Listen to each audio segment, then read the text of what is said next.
Everyone, this is Plasma Pulp, which comes to us via Raconteur Press, an anthology of not old pulp fiction, but new written as old.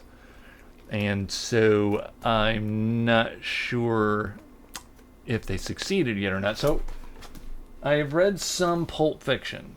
Here's Conan, Robert E. Howard with his probably the most iconic of the covers done for Conan. Edgar Rice Burroughs' Tarzan, which I really enjoyed. I've read H.P. Lovecraft, which I think kind of counts given how old it is, but I think it may rose above it being it itself has also become so iconic.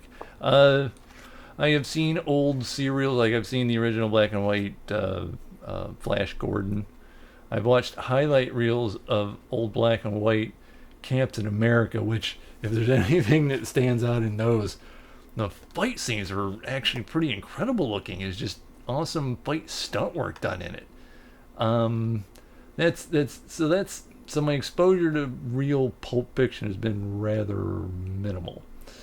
But I guess this probably lives up to it, but that might be unfortunate. The dialogue here is stilted. There's no depth to these whatsoever. A pulp fiction of the time. So it is my understanding that it really got started before the before the year 1900 rather, but the sci-fi fantasy portion was really primarily the 20s to the 50s. And it was quantity over quality. And for the most part, this succeeds in quantity over quality. But I have to think that I have a parallel here because, when people talk about pulp fiction of the time, they do so with some kind of fondness. And so maybe there were gems in the rough that they took with them. And so there are some good things in here. It's just overall, this is... well, I can tell you one thing this does real well. First of all, you see that cover art there. That's outstanding. The artist's name is Cedar Sanderson. I might have to look up more by him. My favorite piece of this is not entirely illustrated. It's just stuff that primarily at the start of the chapters. And so I'm gonna get mad if a second here. Oh, there it is. So this is a space wizard sitting atop his mound of skulls, and I'll get to that in a minute. So, for example, in one story, you have this fellow that steps out into the Martian surface. There's a space fighter attacking him, the blaster coming at him, and he's just got his sidearm. And the way this is described in there actually had me enthralled with this encounter for about a page and a half.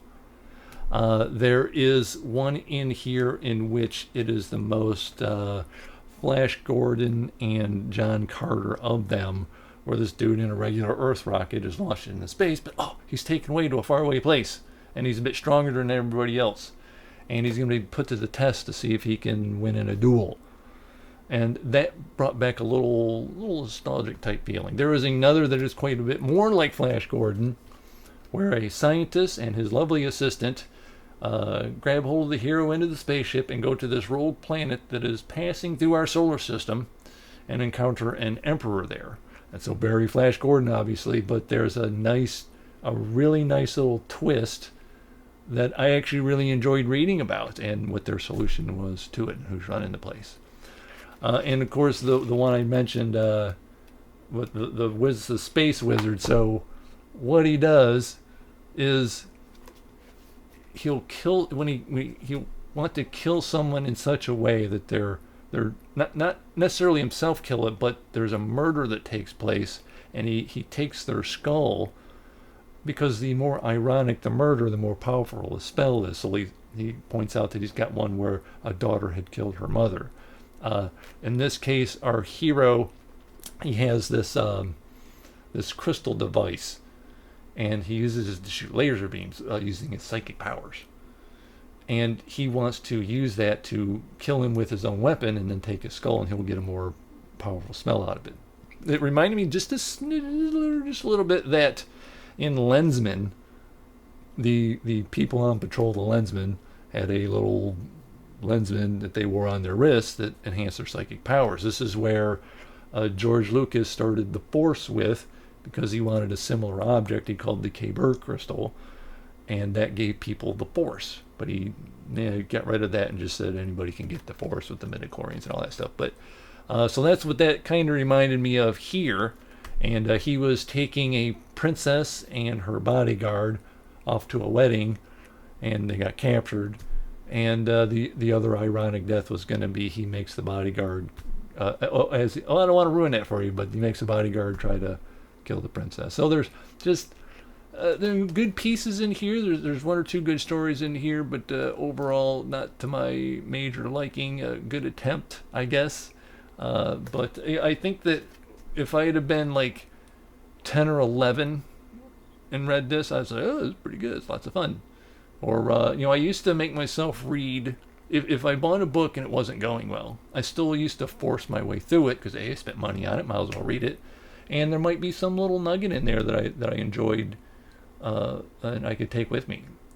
But I quit doing that. These days, I'm not wasting my time. You got 100 pages, sometimes even less if it's just that bad, and I'm done. Since these are short stories, I was able to get through each one without any particular difficulty, but still a mid-level book at best with a few good things in it. This next book I am going to read. I am going to have lots of fun watching various booktubers pick how they're going to pronounce this. So I saw this, I'm guessing a month ago on booktuber's channel, Katarina Ream, and she called it Catabasis. Just the other day I watched MJ on her channel, and I believe she said it was Catabasis, and that's how apparently the author pronounced it. I looked up a variety of pronunciations, and it was done by location, so whatever accent you have contributes. And the one I liked was Catabasis, and I think that's the one I'm going to run with, and we'll see how everybody does it. By R.F. Kuang. I liked Poppy War, but I didn't like its sequel at all, and didn't get the third book. And Babel I liked, and so I know she can write rather well, so we're going to see how this goes. Alice Law has only ever had one goal: to become one of the brightest minds in the field of magic, and that's spelled with an I-C-K. She has sacrificed everything to make that a reality. Her pride, her health, her love life, and most definitely her sanity. All to work with Professor Jacob Grimes at Cambridge, the greatest magician in the world. That is until he dies in a magical accident that could possibly be her fault. Grimes is now in hell, and she's going in after him, because his recommendation is the key to her future, and he could hold her dreams in his now incorporeal hands. So she's just going to get the recommendation. Unfortunately, her rival, Peter Murdoch, has come to the very same conclusion.